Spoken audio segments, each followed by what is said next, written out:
ఇప్పుడు కేవలం 7,999 up to 10 kgs వరకు బరువు తగ్గి అధిక బరువు నుంచి వచ్చే ప్రధాన సమస్యలను దూరం చేసుకోండి.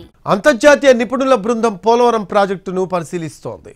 డయాఫ్రమ్ వాల్, స్పిల్వే వంటి ప్రధాన నిర్మాణాలతో పాటు ఎగువ దిగువ కాపర్ డ్యాంలను పరిశీలించారు. 4 రోజుల పాటు ప్రాజెక్టు నిర్మాణ ప్రాంతంలోనే నిపుణుల బృందం పర్యటిస్తోంది. ఒక్కో రోజు ఒక్కో విభాగాన్ని పరిశీలించి ప్రభుత్వానికి పూర్తి నివేదిక అందజేయనున్నారు. ఈ నివేదికను బట్టే ప్రభుత్వం పనులపై నిర్ణయం తీసుకోనుంది.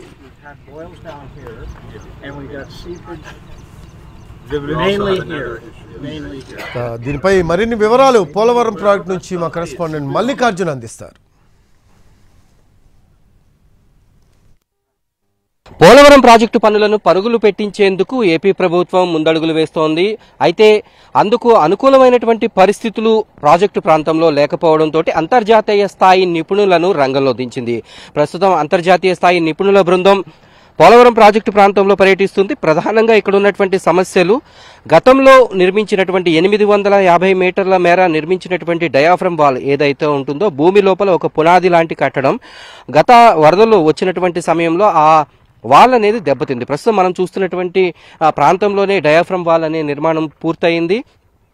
2021-22 సమయాల్లో వచ్చినటువంటి వరదల కారణంగా దాదాపు 38 లక్షల క్యూసెక్ల నీరు ఇక్కడ వరద ప్రవాహం అనేది రావడం, అదే సమయంలో ఎగువ కాఫర్ డ్యామ్ వద్ద ఉన్నటువంటి ఒక గ్యాప్ నుంచి వాటర్ అంతా కూడా ఇప్పుడు మనం చూస్తున్నటువంటి ప్రాంతం, ఇదే ప్రాంతంలో earth cum rock fill dam అంటే ప్రధాన ఆనకట్టని కూడా నిర్మిస్తారు. ఈ ప్రాంతంలో ఉన్నటువంటి ఇసుకంతా కూడా కొట్టుకుపోయింది. పెద్ద పెద్ద అగాధాలు ఏర్పడ్డాయి. అంటే సహజంగా ప్రవహించాల్సినటువంటి గోదావరి నది చిన్న పాయలోంచి ప్రవహించడం వల్ల ఇక్కడ పెద్ద పెద్ద అగాధాలు ఏర్పడ్డాయి. ప్రస్తుతం ఆ అగాధాలన్నిటినీ కూడా ప్రస్తుతం మనం చూడొచ్చు. ఇక్కడ ఈ ఇసుకతోటి అదంతా కూడా ఫిల్ చేయడం జరిగింది.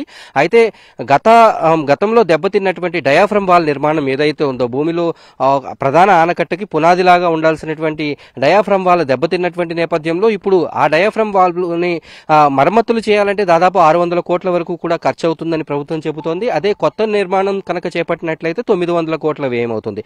ఈ నేపథ్యంలో పోలవరం ప్రాజెక్టు అథారిటీలో ఉన్నటువంటి ఇంజనీర్లు కానీ ఇతర ఇంజనీర్లు కానీ కొత్త నిర్మాణం చేపట్టడమే కరెక్ట్ గా ఉంటుంది అనేటటువంటి అభిప్రాయానికి వచ్చారు. అయితే ప్రధానమైనటువంటి సమస్య ప్రస్తుతం మనం చూస్తున్నటువంటి కాఫర్ డ్యామ్ ప్రధాన నదికి అడ్డుకట్ట ఏదైతే ఉందో అక్కడ నుంచి నీటి ఓట సీపేజ్ అంటాం అదంతా కూడా ఎక్కువ స్థాయిలో వస్తుంది. ఈ నేపథ్యంలో కట్టడాలను ప్రారంభించవచ్చా లేదా ఏ పనులను ముందుగా ప్రారంభించాలి అనేటటువంటి విషయాల్లో నిపుణుల సలహాలు తీసుకునేందుకు ప్రభుత్వం ఇప్పుడు నిపుణులను అంతర్జాతీయ స్థాయి నిపుణులను ఇక్కడికి రప్పించింది. వారందరూ కూడా ఈ పోలవరం ప్రాజెక్టు ప్రాంతంలో ఈ సీపేజీ లీకేజీ ఎందుకు వస్తుంది, వాటర్ కింద నుంచి ఎందుకు వస్తుంది అనేటటువంటి వివరాలను ఇప్పుడు తీసుకుంటున్నారు. గతంలో వచ్చినటువంటి సీపేజీ 17 మీటర్ల వరకు కూడా ఇక్కడ నిలిచిపోయింది. దాంతో ఇక్కడ పనులు చేపట్టడం అనేది చాలా అసాధ్యంగా